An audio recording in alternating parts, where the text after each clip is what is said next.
Hello les filles, bienvenue sur ma chaîne Coco Chanel. Alors aujourd'hui on se retrouve pour un tutoriel dont je vous avais parlé dans ma précédente vidéo, c'était sur la pose du liner. Alors aujourd'hui je vais vous proposer un tutoriel tout simple pour les débutantes. Oui, moi je vais partir du principe que vous ne savez pas poser votre liner et je vais vous expliquer une méthode mais relativement simple, accessible et facile à reproduire. Donc voilà, j'espère que ce tutoriel vous plaira et je vous laisse regarder la suite. Alors pour moi la pose de liner c'est essentiel, en tout cas pour les yeux. C'est une étape que je ne néglige jamais. Autant les lèvres, le rouge à lèvres c'est une étape qui est pour moi indispensable. Pour les yeux c'est l'eyeliner, mascara également, mais davantage le eyeliner étant donné que j'ai pas trop de cils. Sachant que l'eyeliner sur mes yeux, je trouve que ça va étirer le regard, donner un regard mystérieux, créer un effet œil de biche que j'apprécie beaucoup. Donc au quotidien c'est une étape que je rate jamais, en tout cas que je ne néglige pas et que je n'oublie jamais de faire.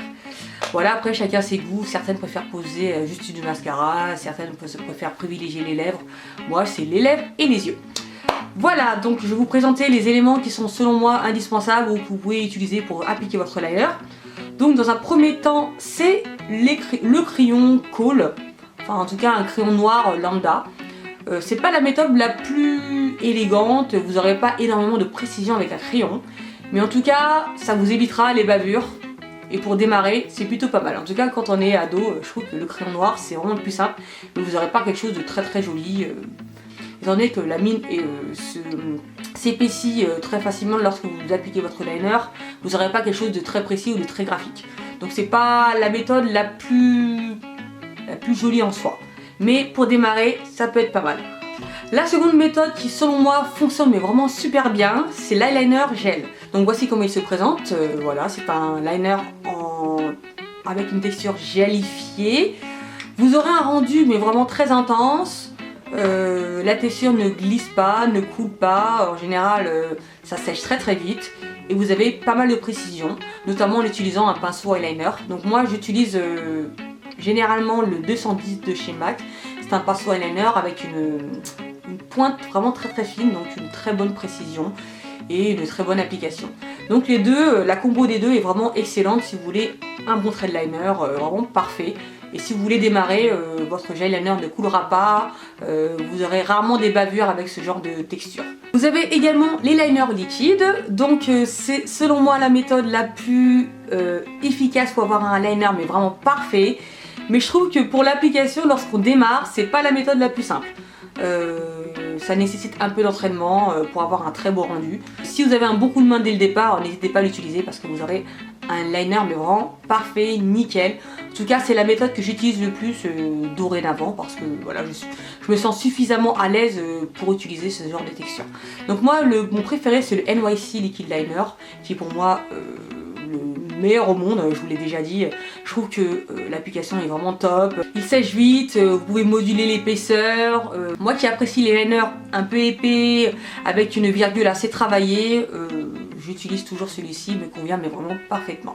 Et pour terminer, le liner que je vais utiliser aujourd'hui, justement pour vous présenter ce tutoriel, c'est le liner feutre. C'est pas la méthode que j'utilise le plus souvent, mais je trouve que c'est un bon compromis, un bon mélange du gel et du liquide. En fait, la texture sèche très rapidement et vous avez la précision du liner liquide. Donc je trouve que celui-ci fait son job. Donc celui-ci c'est le Tattoo Liner de Kat Von D. Il est vraiment terrible. Vous aurez une très bonne intensité. Il sèche très rapidement lorsque vous l'appliquez. Donc ça évite les bavures, ça évite les ratages. Et souvent j'ai une très bonne précision avec ce liner. En tout cas c'est celui que je porte aujourd'hui et comme vous pouvez le voir, le liner est vraiment très bien travaillé. Et pour démarrer, je trouve que c'est plutôt pas mal. En tout cas lorsque vous démarrez, le liner feutre ça peut être une bonne alternative. Ça vous évite les bavures et en même temps vous aurez une bonne intensité. Et en même temps vous aurez une très bonne prise de main. Donc voilà, pour moi c'est un bon outil pour démarrer. Donc c'est parti! Alors l'idéal selon moi déjà c'est d'être bien posé, bien installé. Le mieux c'est d'avoir les coudes sur la table, comme ça vos coudes ne bougent plus. Et ensuite de positionner votre miroir sous votre manteau. Cela permettra à votre regard d'être légèrement incliné vers le bas. Et ça permettra à vos paupières de moins bouger. Et donc qui dit paupières immobiles dit liner sans rature. Première chose à faire, c'est démarrer vers la virgule. Étant donné que la virgule va quand même déterminer la forme de votre liner, autant commencer par là et puis voilà, après vous déciderez de l'épaisseur de votre liner, le graphisme du liner, en tout cas le résultat final. Donc je vais démarrer à l'extrémité de mon œil, ici, et je vais remonter vers la queue de mon sourcil. En tout cas, faire semblant de remonter. Je vais m'arrêter à mi-parcours dans le creux de ma paupière. Donc je démarre en douceur, tranquillement, sans se presser, par petits gestes et par petits coups.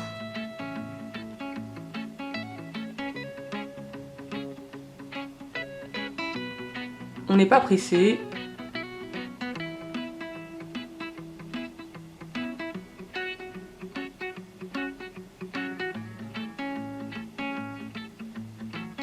Voilà, on s'arrête ici. Souvent je vois les filles qui utilisent ou ont un liner très tombant, donc ça fait un regard un peu droopy et c'est pas du tout le but du liner. Le liner est là quand même pour sublimer le regard et donner un regard un peu plus vif, un peu plus mystérieux, donc si vous avez les yeux tombants, il n'y a rien de glamour là-dedans, quoi. Ensuite on va épaissir la virgule, lui donner un côté un peu plus étoffé. Donc je vais partir du milieu de la virgule, ici, et je vais revenir vers le ras de cils, en faisant une espèce de triangle.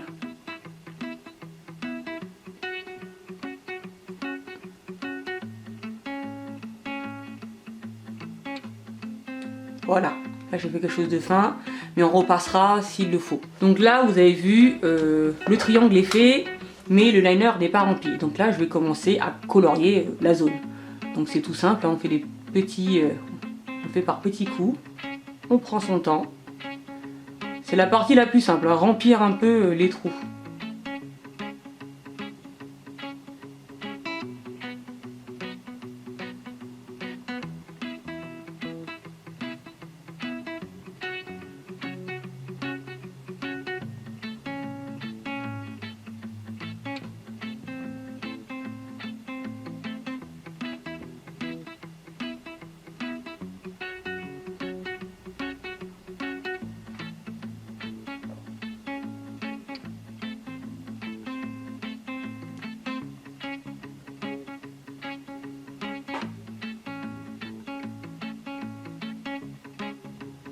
Donc là, on a fait la queue, il reste le devant. C'est souvent la partie la plus complexe étant donné que souvent il y a toujours des petites bavures, ça dérape, ça fait des vagues et on a du mal à avoir un trait constant et bien droit. Donc dans ces cas-là, moi je conseille de toujours partir et de faire des petits traits progressifs et éviter de faire un trait liner direct en un seul coup, surtout si vous démarrez, si vous débutez, évitez ce genre de mouvement parce que c'est le ratage assuré. Donc on va remonter progressivement vers le coin interne. On n'oublie pas les petits coups pour éviter les bavures. On y va tranquillement.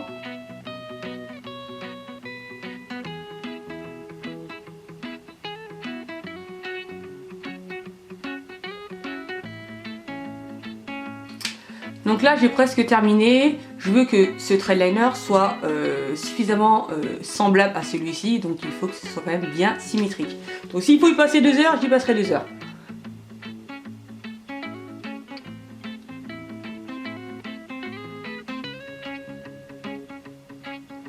Donc comme vous pouvez le voir, les petits traits c'est vraiment une astuce super pratique, hein, ça vous évite les gros accidents, les bavures qui foutent en l'air un trail liner que vous avez mis 1 heure à faire et ça vous décourage souvent, donc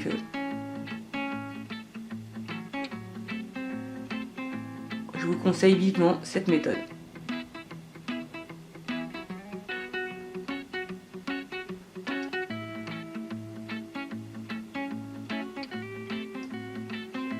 Je vais légèrement épaissir le coin externe. Mais on a presque terminé. En tout cas, n'oubliez pas, on prend son temps.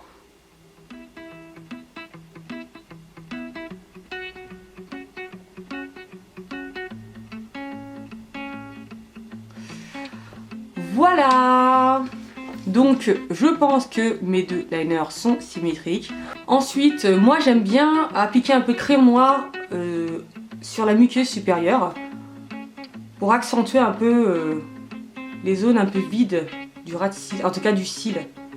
Parce que parfois il y a des petites zones un peu vides qui n'ont pas été comblées par le liner. Donc là je complète un petit peu le rendu perfecto du thread liner.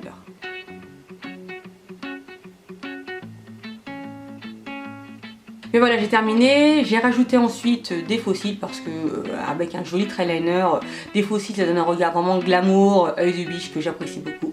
Si vous avez quelques petites bavures, parfois il peut arriver que dans le coin externe, le liner peut un peu couler, vous utilisez un peu d'anti-cerne, de la même couleur que votre carnation avec un petit pinceau en poil synthétique et vous allez un peu gommer le liner qui a dérapé. Voilà, ainsi. Ça va servir un peu d'effaceur et vous pouvez rattraper un petit peu vos erreurs. Donc l'astuce de l'anti-cerne est plutôt pas mal. Donc j'espère que vous aurez apprécié ce court tutoriel, qu'il a été simple pour vous. N'hésitez pas à me poser des questions dans les commentaires. Dites-moi dans les commentaires quelle est votre méthode pour appliquer votre liner, qu'est-ce que vous utilisez comme accessoire, comme outil, quel est votre liner préféré. N'hésitez pas à laisser des pouces positifs si vous avez apprécié cette vidéo, des commentaires, en tout cas pour me donner votre avis. N'hésitez pas à vous abonner à ma chaîne YouTube, sur Instagram, sur Snapchat et sur Facebook. Donc on se retrouve très prochainement et je vous fais de gros bisous. Bye bye.